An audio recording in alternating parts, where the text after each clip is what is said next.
આપણે વાત તમારા બધા જે દંડ આપ્યા છે જુદા જુદા એ બધી વાત કરો ને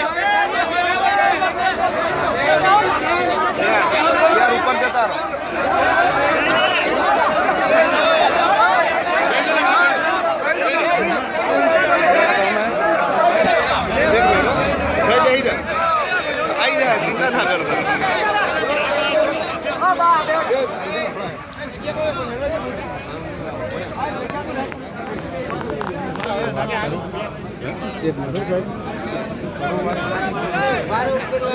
હલો અભળજો સાહેબ 2 મિનિટ રજૂઆત કરી શું રજૂઆત કરી સાહેબ તમને અભળે બધા અભળજો અવાજ ના કરો કોઈ અવાજ ના કરતા તમારા બધાની જે 2-3 દિવસથી ફોન આવતા હતા અને આ પરિસ્થિતિ જોઈ છે.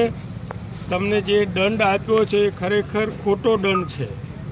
તમને વોલ્ટેજ પૂરા આપી શકતા નથી. એમનું એક પણ સબ સ્ટેશન એવું નથી કે એને જોડાણ પ્રમાણમાં વોલ્ટેજ આપી શકતા હોય.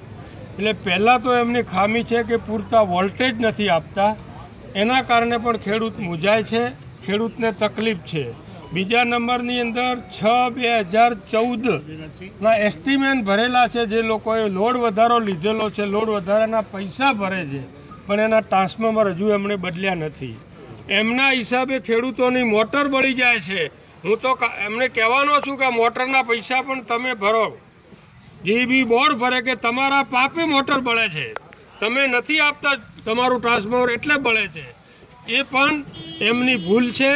આપણા અહીંયા ભાઈ ડેપ્યુટી એન્જિનિયર શ્રી હાથે બધી વાત કરી છે. એમની મર્યાદા બહારની વાત છે. આપણા જે એસી છે એમને પણ વાત કરી છે. એમની સાથે પરમ દિવસે એમણે કાલનું કીધું છે પણ કાલે હું નથી, એટલે પરમ દિવસે એમની સાથે મિટિંગ કરીને આખા જિલ્લાના ધારાસભ્યોને પણ ભેળા કરશું અને તમારા દંડ માટેની એની પૂરી ચર્ચા કરશું. તમે કાલનો દિવસ દંડ ન ભરતા, પરમ દિવસે ચર્ચા થયા પછી કેટલો દંડ ભરવો, કોને ભરવો, એ પરમ દિવસે એમના અધિકારીઓ સાથે, જે ઉચ્ચ કક્ષાના અધિકારીઓ છે, એસી છે, એની સાથે વાત કરીને પછી દંડ ભરવાની વાત કરશું. ખરેખર એક ખેડૂત એવી વસ્તુ છે કે આજે જે 100% જે જોડાણ માગે છે, 2 લાખ ડિપોઝિટ પેલા એસ્ટિમેટ ભરે અને આજનું આજ મટીરિયલ મળી જાય, જોડાણે મળી જાય. અને જે 20 વર્ષનો ગ્રાહક છે, લોડ વધારાના પૈસા ભરે છે પણ એનું ટ્રાન્સફોર્મર નથી મળતું. એ કમજોરી આપ સૌની છે.